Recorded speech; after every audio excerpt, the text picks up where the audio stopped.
we are going to begin to work with equations that have variables on both sides of the equal sign. The first equation we're going to work through is 7x minus 12 equals 5x plus 18. How I was taught many years ago is I would divide the equations in half by putting a line through the equal sign. My teacher always made me move anything with a letter to the left. They both start with L, so letters to the left. To have positive 5x's disappear, he would say, I would put negative 5x's. Lining up my like terms, 7x minus 5x would equal 2x. Drop down the remaining part of the equation, and I notice we have a two-step equation. Well, we know what to do. I would add 12 to both sides, trying to isolate the variable again. 2x equals 30. Divide by 2, x equals 15. We've only really added one extra step in this, moving the variables to the left, then we remain at a two-step equation. Another example, negative 9 plus 4x equals 27 plus 10x. Divide the equation in half. Following my teacher's rules, although it doesn't really matter, I am going to bring letters to the left out of habit. Drop down the negative 9. Combine my like terms. I would get negative 6x's equals 27. I now have a two-step equation remaining. Add 9 with a goal of isolating the variable. Multiplication. To undo that, I need to divide. X would equal negative 6.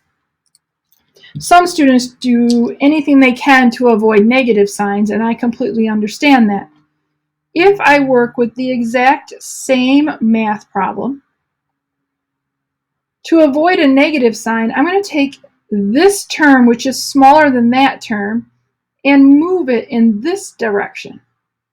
I would subtract 4x, subtract 4x. Again, I would drop down the negative 9, drop down the 27.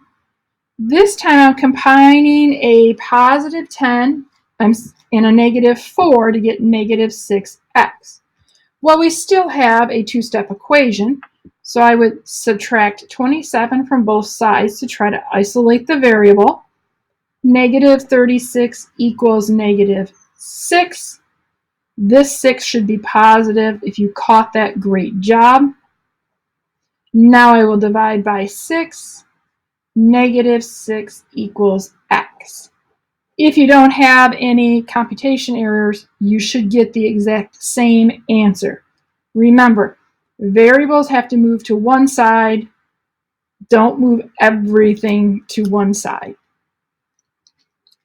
If I give you negative x minus 15 equals 6x minus 64, I am going to either decide to move the variable to the left or to the right. I'm going to take these 6x's and bring them to the left. Again, it doesn't matter. Combining like terms, I have 7x, drop down the negative 15, equals, be careful, make sure you grab that negative sign, negative 64. I then will add 15 to both sides, isolating the variable. 7x equals, oh my goodness, negative 7x equals negative 49. Divide by negative 7. X equals positive 7.